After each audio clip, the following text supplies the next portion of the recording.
Mga kabady. Hindi ko maintindihan si Janet, may iiyak, may tatawa. Pero, ano sabi mo? Nanonood kasi kami ng upload ni Kalinga Prab. Ano sabi mo din? Sabi ko pag ako rin nawala, as magkakaroon ng ibang karelasyon si Piljan Vlog. Pag inaway siya, hindi ko patutulugin yung babae. Ihilain ko yung pwedeng mahila. Buang. Umiiyak tapos matatawa siya. Ay, syempre, naiiyak ako, hindi nga ako nanonood, naiiyak kayo lalo pag nanonood. Nagkakape kasi kami mga kabady habang nanonood ng vlog ni Kalinga Prab. Ang bigat na panoorin yung content niya ngayon.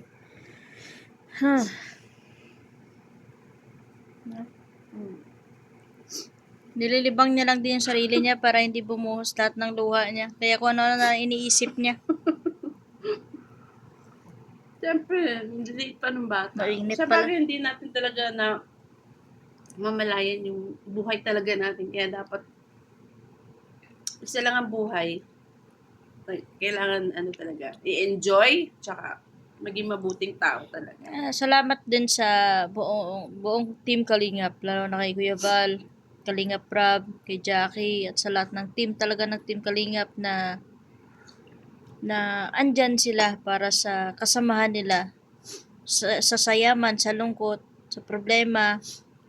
Andyan sila, nagdadamayan sila at talagang walang isipin yung pamilya ni Kuya Robin na naiwan, kundi inasikaso at inayos nila lahat talaga mga kabady. So, yan yung tanong ko habang nakakapanood ako ng vlog ni Rob. Ang tanging tanong ko lang sa sarili ko lang, paano kaya ang pamilya ni Kuya Robin na naiwan kung wala ang Kalingap?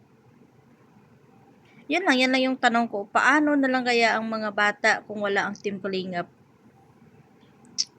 Ang hirap na ang bigat panoorin yung vlog ni Rob, lalo na si Dara pala yung kauna-unahan niyang na-scout na idol ni Janet si Dara.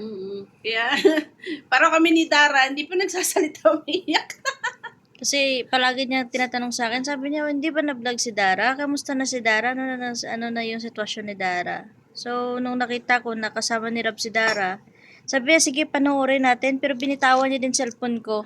Kasi umiiyak na siya. Ayaw na din niya panoorin pero nakikinig lang siya. Iyak siya. Kaya tamang libang sa sarili niya. Kaya kung ano-ano na lang kabuangan na naman na iisip niya. Kape tayo mga kabady. Kakape kami.